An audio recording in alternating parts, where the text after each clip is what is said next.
be the best hockey player. Welcome to Hockey Culture, everyone. This is the place where we try to change the culture of hockey, one interview at a time. We've got a very special Mother's Day Hockey Culture edition. Today, joining us, we have Quinn Hughes, the mother of Jack and Quinn Hughes in the National Hockey League. We have Nick and Jason Robertson's mother, Mercedes. Last but not least, my mom, Valma Carter. Welcome, ladies, and happy Mother's Day. Thank you. Thank you. I guess because it's Asian Pacific Islander month, Mercedes, I'm going to start with you. I want to talk about this legendary family RV.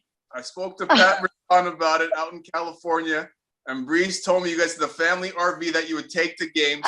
Who would drive the RV, Mercedes? Would it be you or your husband, Hughes? It would be me, because I would actually be picking up the kids in our 25-foot, it's kind of like a van camper, but still 25-foot RV. And I would literally be part of the school carpool lane, inching up to get the 4 kids into the car by around 2 o'clock when they get out.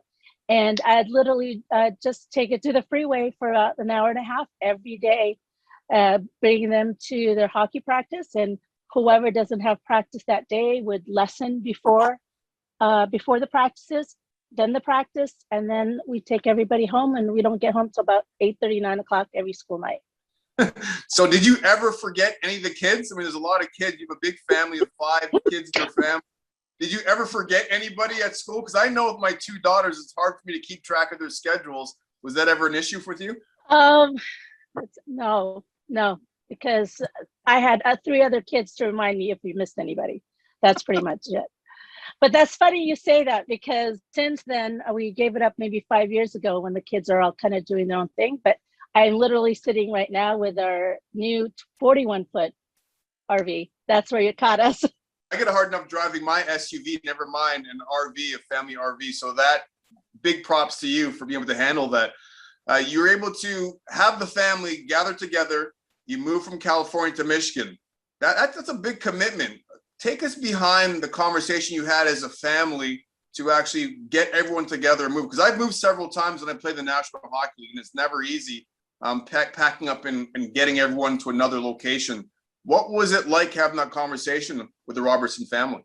Anson, to be honest, there was no conversation. What has happened is that by the time it was the summer of 2010, that school year, I literally would take one, because they would do tournaments, especially during the springtime. And it would be, of course, it's never more than one. And it'd be different weekends, depending on the birth year. So I would literally be picking up one child, taking them Wednesday, Thursday out of school, bringing them to the weekend tournament, coming back on a Monday, turning around the next day, picking up another child, and doing the same thing over. Sometimes we would actually meet at the LAX at the airport and switch kids, switch hockey bags, and take off to another one. And I think finally we just said, maybe, because we end up usually in Detroit or Toronto, and my husband is from Detroit. He said, maybe it's just time to just go to Detroit. And I said, okay, let's go. That was it. That's amazing. Of all the hockey moms in this panel right now, Ellen, you're the one that played. You played college hockey, you played for Team USA. So I want to ask about the one time that you put Quinn's skates on the wrong feet. What were you thinking? All the hockey moms to do something like this? I would think my mom or Mercedes to do that. What were you thinking that happened? Well, the skates when they're itty bitty are so tiny that you can't even tell. Like, you can't see right or left. I'm trying to help myself out a little bit here.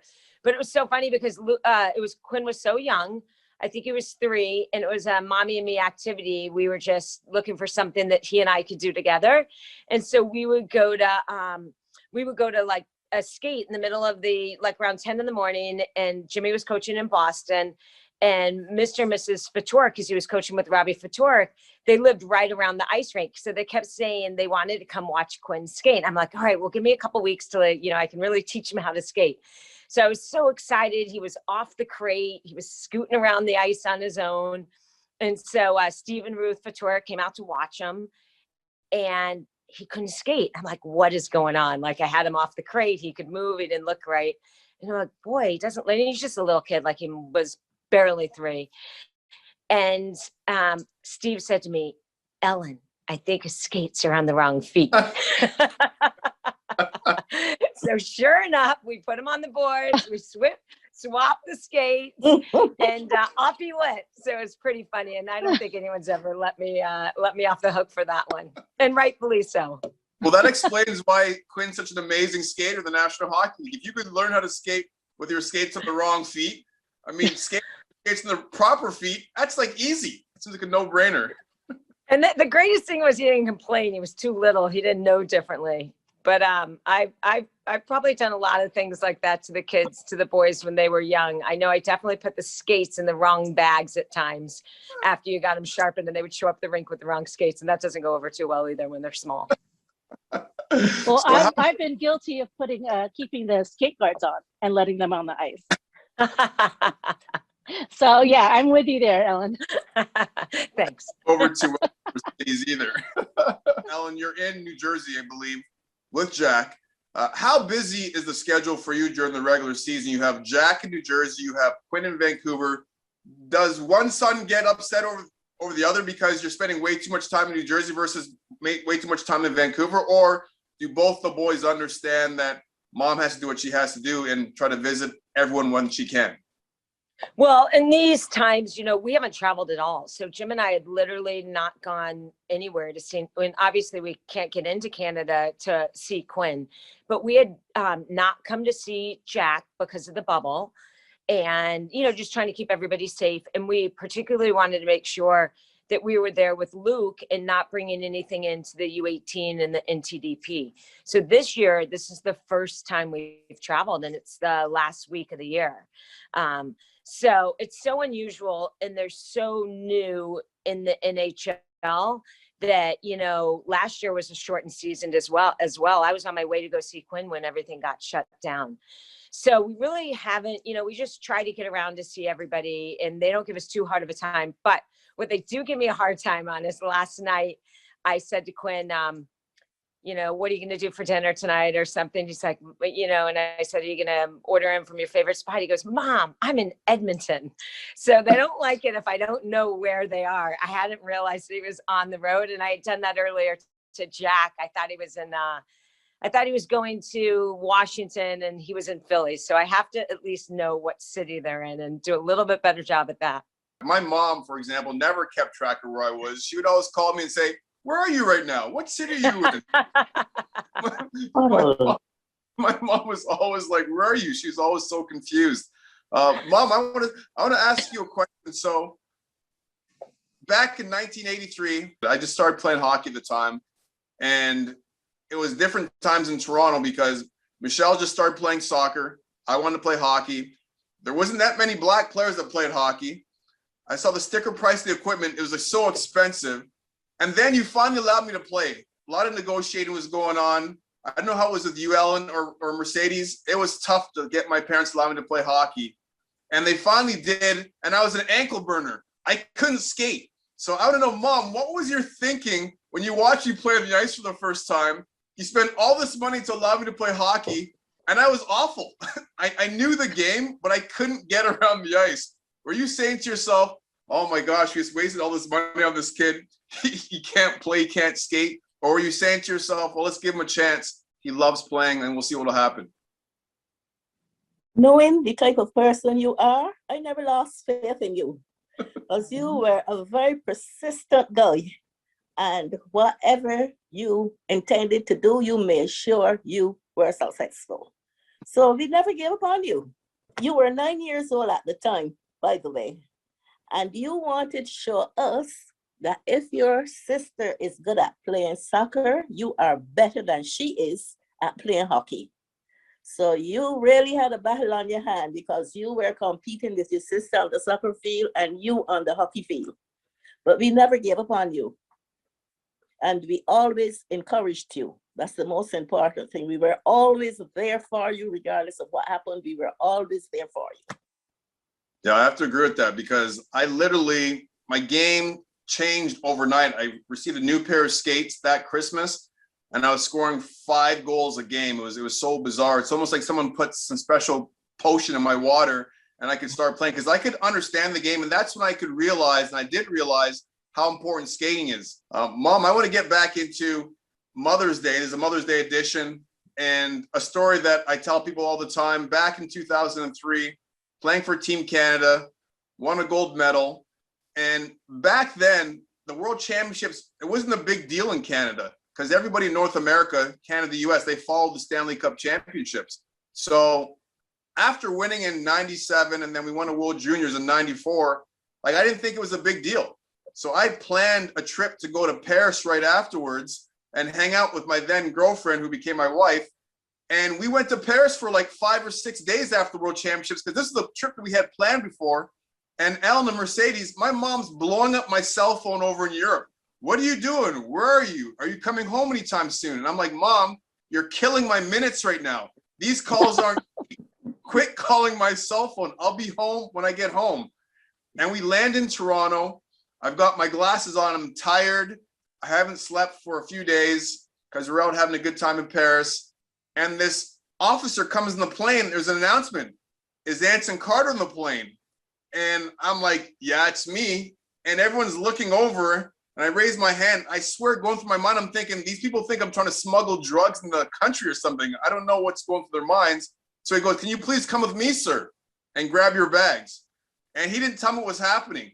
And I get off the plane, I walk through customs, he takes me through, and I see there's my mom there with like 100 cameras, video cameras, news reporters, and they want to talk about my overtime winning goal. And it was my opportunity to say thanks to my mom, to give her this great big hug, because it was actually a Mother's Day that I was able to say, thanks, Mom, for everything you did. So I just want to talk to you, Mom, just get your thoughts on that day, because why would you not tell me the cameras are there? I had no idea the media was crap the whole time. How come you never gave me a heads up? I'd have looked presentable. I'd have made sure I had my dreads in perfect form. I'd have put on perfect shirt, but that wasn't the case at all. I came off the plane looking like a scrub. To be honest with you, we were all surprised too because we did not expect such a reception. So when we got to the airport, we just wanted to welcome you and thank you for giving me a blessed Mother's Day. And there were all of these reporters around. I was shocked. So I never had a heads up on it. So I could not have given you a heads up because we ourselves, we did not know. Just our close family were there and your godparents and things like that. And we thought, well, maybe one person from Sportsnet or whatever would be there. But it never dawned on me that it would have turned out to be something like that. But you should be happy. You're blessed. Oh, definitely happy for sure. That was a great moment for our family. We were able to receive a key to the city of Toronto, which was a very special moment. Speaking of special moments, Mercedes, both your boys have scored their first NHL goals. How did that resonate within the Robertson household? How proud is everybody to have those conversations, not just with Nick and Jason, but also with their siblings also? We were just so proud of them. And I think it's kind of like the feeling of when they were both, well, especially with Nick when he was drafted, there was such this overwhelming sense of kind of hope of their career to get going. And I just remembered Sean Shapiro actually was with me. He is a writer for The Athletic and he's gone on to other things. But it was just overwhelming because the steps that were taken to get them there, and it's not just their own sacrifices, what they've had to give up, but also those around them, that what we had to sacrifice for them. And not just parents, but also my daughter, who's, I had 4 kids in 4 years. Three of the boys played hockey. So she was the one that, had to be dragged around to the hockey rinks. So just knowing that all the sacrifices are starting to be worth, we can see that's coming into fruition, all the hard work and the excitement of what good things would come from it. That's what was brought on to me that time. Getting back to you, Ellen, with your hockey background, did you know that your kids would be National Hockey League players? Or if you didn't, at what point did you know? So I get this question a lot. You never know. You know how hard it is to get to school. And it has to be their dream. And it was a pretty good chance they were going to be athletes only because you tend to teach them what you know. And So they played everything growing up, and they just loved sports. And, you know, we just wanted them to work hard at whatever it was, whether it was school, whether it was sports, whether it was soccer, whether it was lacrosse, baseball, hockey. We just wanted them to work hard, have fun, and be a great teammate. But as they got older, they tended to, and I think it's a lot of it because Jim was working in hockey, and we grew up in Toronto. So hockey seemed to be the thing that they played the most. And at some point, you know, you had to make a choice. And they seem to really take to it and just continue to climb the ladder. And they're still trying to, you know, find their way and loving the sport. And, you know, you just never know how it's going to shake out, but I'm so proud of where they're at. And it's so fun to follow their journey. What advice did your dad ever give you? You know, growing up in Texas, Dr. Weinberg, your father, you know, he was obviously supportive of you. Not many girls played hockey when you were growing up playing the sport. What advice did your father give you when you were growing up, when you came upon tough times playing the game? Well, I think it's interesting because I look back on it now. My dad's been gone a long time, but he would love this. He would love to follow it. And I'm sure he's following it from above. But to have a mom and dad, and particularly, you know, growing up in Dallas, Texas, which was not a traditional market at the time. And I'm 52, turning 53. And even in college sports, the landscape was so different. There was probably only about 15 women's hockey teams. It wasn't NCAA sanctioned. There were only 35 Division I women's soccer teams offering scholarships. So not one in the state of Texas, which is a hotbed now. So the whole landscape was different. So to have a father that let me play hockey, encouraged me to play hockey. I had an older brother and I wanted to do what my brother did. And my dad would coach us. I'm so lucky and I feel so blessed. And I'm so fortunate to have a father that would encourage it, allow it, push it. He pushed me to be the athlete that I was. And that just wasn't the norm back then. So when I was growing up doing this and playing on boys teams and traveling with, you know, he would throw 10 kids in a van and we would travel to St. Louis to play, and we would travel to Colorado to play. And that's what you had to do coming out of Dallas. So when I look back on it, I'm so grateful to have a father that allowed a daughter to do that and pushed her and follow her own dreams and encouraged me to do that. But during it, I didn't realize how unusual it was. But looking back on it, I realized how fortunate and how blessed I was. That's usually the case. When you're actually going through it, you don't realize how fortunate you are, but you look back on it and you're like, wow, I really had a really good thing going. And this couldn't have happened without that being in place or that happening to me or having the support of my parents. And I think the same thing, you know, when I talked to my mom, we'd always fighting all the time growing up because I was so bullheaded, so strong with my opinions. And then as you get older now, you appreciate what your parents have given you, what they've taught you, what they brought to the table. Mom, I want to ask you, if there was a Black parent out there that wanted to get their kids involved in the game, but they're hesitant because they don't see that many Black hockey players playing the National Hockey League, what advice would you give them? I would encourage them. I would say, if the kid wants to play hockey, just give him all the support he needs. I said, because I was in that position and I know the person I was dealing with, and we had to make a decision whether we're going to let him play or not. And we knew if we did not, it would not have ended up well. So I would encourage that person, even if I had to help the child with some of the equipment, with my own money, but I would definitely encourage a Black person, you know, because hockey is for everyone. There's no difference. Anyone can play hockey and it's good for them. It's good education for them. It keeps their mind relaxed and keep them employed, keep them busy. They don't have time to go out there on the streets and get involved in gangs and things like it. So I would encourage them, and I would also help them financially if they needed help.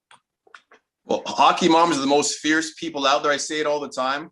There's one time in particular, I was playing Tier 2 junior for Wexford. I think we had a line brawl against Bramalea, and the stands were a little bit elevated from the ice. And I've got this guy on the ice. I hear this voice over my shoulder, Anson, you behaved out there. Quit acting the fool out there. And I look over, and there's my mom hanging over the glass, yelling at me. while this line brawl is going on. And I was thinking to myself, Mom, like, get back to your seat. What are you thinking? So I would encourage people out there, if a hockey mom gets in your face, please let her be, because and they don't take any gruff from anybody. Mercedes, I want to ask you, as hockey, as my mom has talked, was for everyone, and the game continues to grow, what impact do you think that your sons, Nick and Jason, could have on the Asian and the Pacific Islander community? Well, I think, it's right now it's on a smaller scale since their hockey careers are just starting. But I have seen what they do sometimes in the summers. They come back to LA and they hold stick handling clinics for Asian players. And it's great because these kids feel a lot of encouragement and hope that, this is something that they can actually do as a career, and maybe even show their parents that if they don't go through the schooling route, education route, that this is a viable job for them. And it also is a kind of a way for them to live out their dreams. So in that regard, I'm very proud of them. In the beginning, we really didn't understand kind of like the impact that they're making.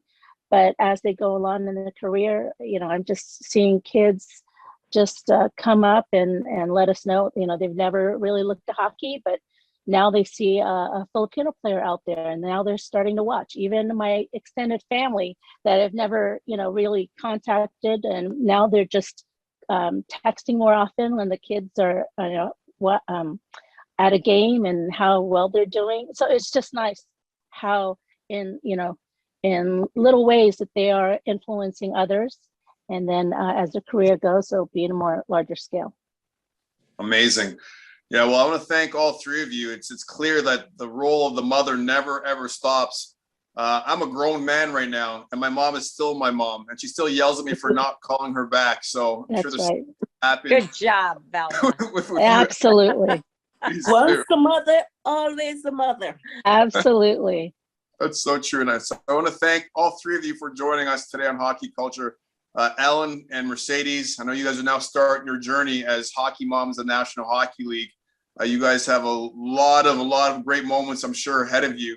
I know you're very busy handling your boys' schedules. And Mom, I want to thank you very much. I appreciate it's only fitting that you have the phone in the background too. Michelle, my sister, set you up with that shot. It's only fitting because when I call you and you don't pick up, now you got no excuse now because the phone's always close by. So I don't want to hear you not picking the phone or dad answering the phone. So thank you all. I appreciate it. This is a very special Hockey Culture edition with Hockey Mothers, Mother's Day. And yeah, I'm so fortunate to have my mom in my life. And I'm sure the boys with the Robertson family, the Hughes family will say exactly the same thing. This would never be possible without our mothers being the foundation of everything that we are as people and as hockey players. So thank you all. Thank you. Thank you. Happy Mother's Day. Can I say something? Happy Mother's Day to the moms. And you must keep the faith and just keep supporting your kids, no matter what. Okay? Thank you. Happy Mother's Day back to you guys. Happy Mother's Day. Sending hugs. Thank you. And that's so typical of my mom. She always wants to get the last word in. Goodbye.